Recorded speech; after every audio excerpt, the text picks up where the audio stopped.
Hey everyone, and welcome to Developer Tea. My name is Jonathan Cottrell, and in today's episode, I'm going to be talking about identifying your mode of thinking. Today's episode is sponsored by Dev Bootcamp. Dev Bootcamp is an immersive coding program that transforms beginners into full-stack web developers.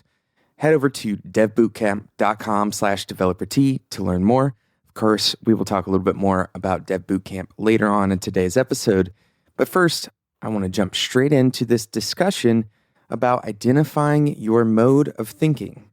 I like to believe I am strictly a logical person. I make decisions based on statistics and outcomes. But sometimes, obviously, this is simply not true. Sometimes I make decisions entirely based on emotion or perhaps based on experience. But I have a primary way of thinking, a primary mode of thinking and perceiving the world. And the amazing thing is that when I sit in the room with another developer, we can have very different primary modes of thinking. And you may be thinking, well, of course, this is obvious, right? Everyone has a different personality, and therefore everyone thinks differently from each other.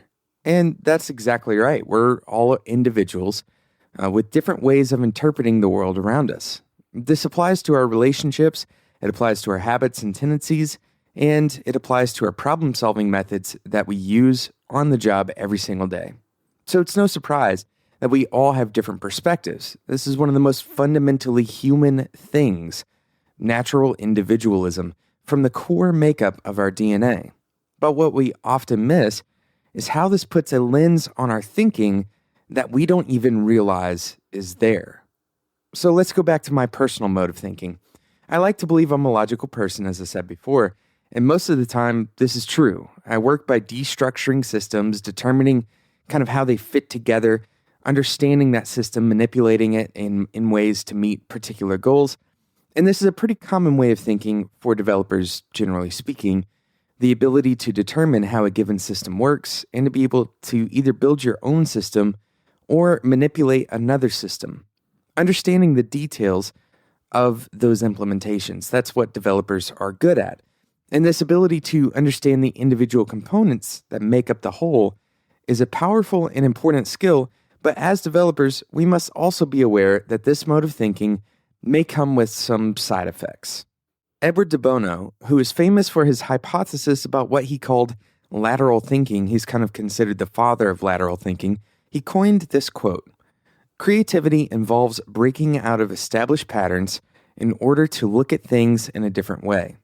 De Bono also came up with a way to describe these modes of thinking that I'm discussing here.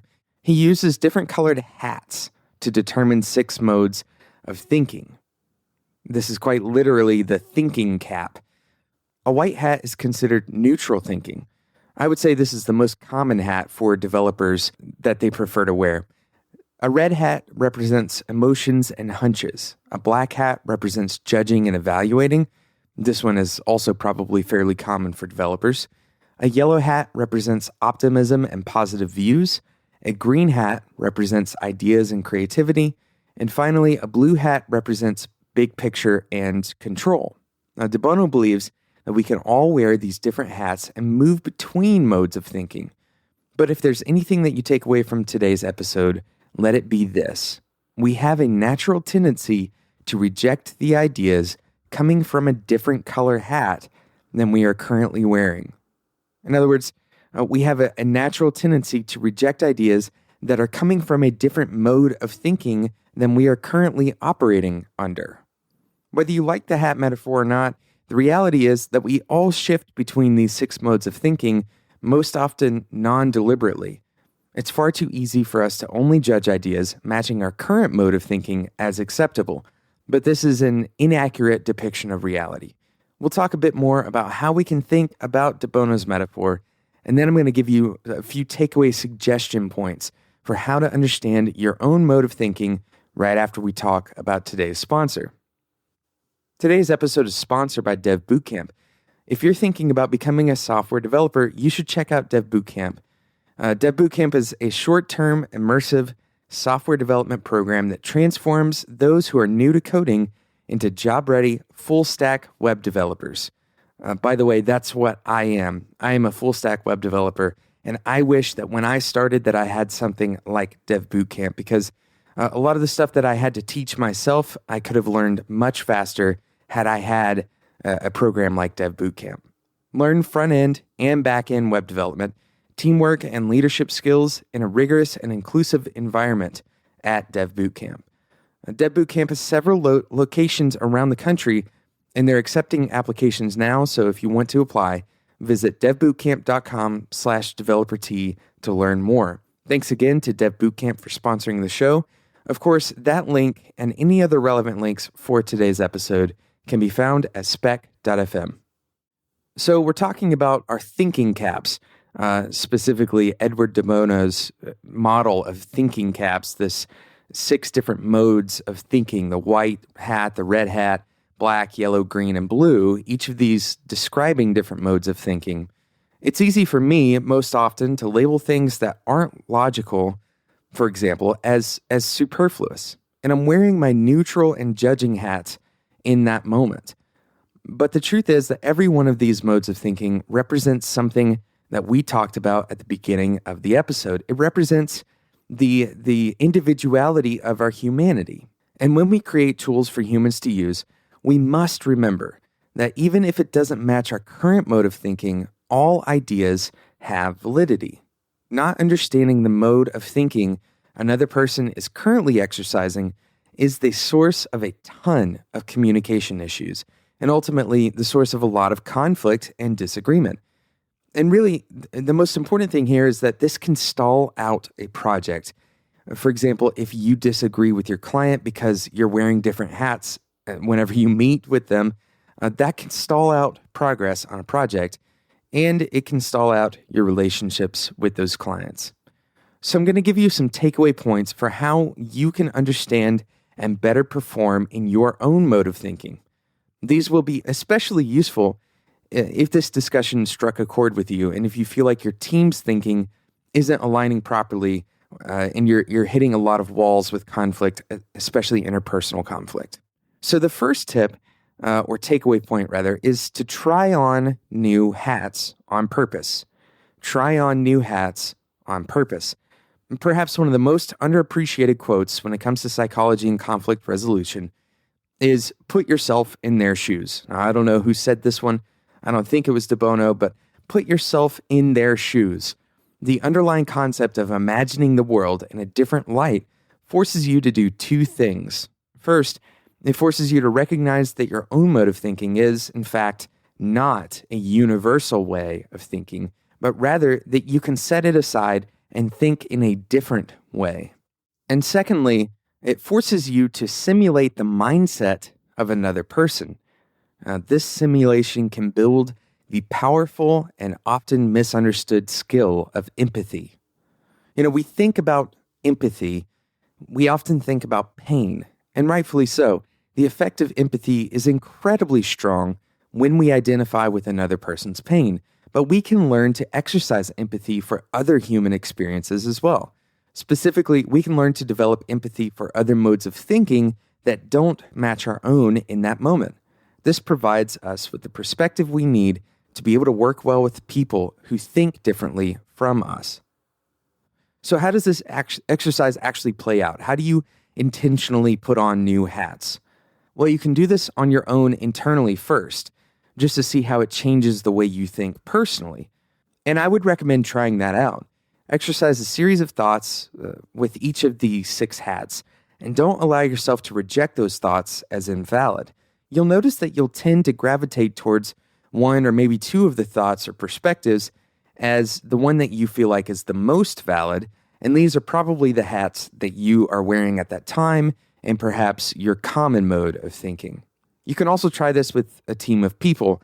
Tell each person during the meeting to preface the statements that they make with whatever hat that they're wearing. This works better if for each statement the individuals make, they make a secondary statement with a different perspective. In other words, you could say, well, when I'm wearing my white hat, I think about it this way, but when I'm wearing my black hat or my yellow hat, maybe I would think about it this way. And the reason it's important to have the differing perspective, that secondary perspective, is that it may end up just being you presenting your normal mode of thinking over and over, and the conversation and the exercise doesn't really exist at that point, right? And that doesn't accomplish what we're trying to accomplish here, which is the flexibility of perspective. We want to experience and gain respect for other modes of thinking than our own. The first tip was try on new hats on purpose. The second tip is don't stop arguing your points. This may seem a little bit antithetical to what we were saying before, that everything is valid, all thoughts are valid, and all modes of thinking are valid. But just because everyone's perspective is valid and every mode of thinking is valid, that doesn't mean that every thought is correct or that every decision is beneficial. We can't miss out on this point because it's incredibly important to understand what we are and what we aren't talking about here. Operating within your mode of thinking is incredibly important to do, and all modes are valid, but not all ideas will be good. Not all ideas will be beneficial or move you towards your goal. So it is important that each person makes an argument for their ideas, regardless of what mode of thinking the ideas come from. Now, the important distinction here, and what makes this not antithetical to what we were saying before, and perhaps the most difficult part of this, is understanding that it's unproductive and perhaps damaging to discount an idea simply for its mode of thinking. But that doesn't make the idea good.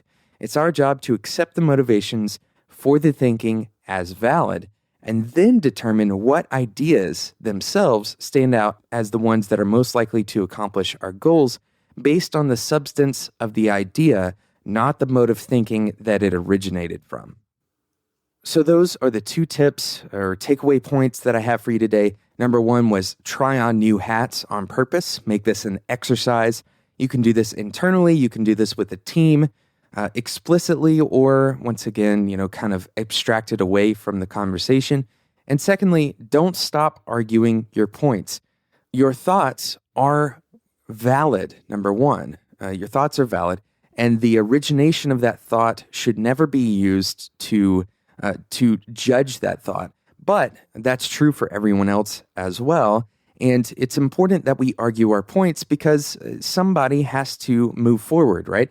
If we all have good ideas that we all try to implement, then we're going to stall out just as much as if we were to say we aren't going to implement any of them. We can't follow every single path. We have to eventually make a decision, and that's what this is really about. When you're arguing between one path or another, eventually you do have to take one of those paths. And just because the origination of those ideas is valid, it doesn't mean that the idea itself is necessarily the best idea, the best direction for your project, for your client, whatever it is that you're working on. I hope you've enjoyed this episode of Developer Tea. I hope it is kind of making you think about the way that you process your conversations. And ultimately, I hope it is going to provoke you into gaining a higher level perspective, one that understands the perspectives of the people around you and makes decisions based on the value of the thought rather than the origin point of that thought. Thank you so much for listening to today's episode. Today's episode is sponsored by Dev Bootcamp. Dev Bootcamp is an immersive coding program that transforms beginners into full-stack web developers. You can head over to devbootcamp.com/developertea to learn more. Of course, that link and every other link from today's episode can be found at spec.fm. If you're enjoying the show, make sure you subscribe in whatever podcasting app you use. Now, this is the best way to make sure that you don't miss out on future episodes. And if you're enjoying the show, please leave a review in iTunes. This is actually the best way to help other developers find Developer Tea. Thank you so much for listening. Follow us at Developer Tea on Twitter. You can send in questions at developertea@gmail.com. And until next time, enjoy your tea.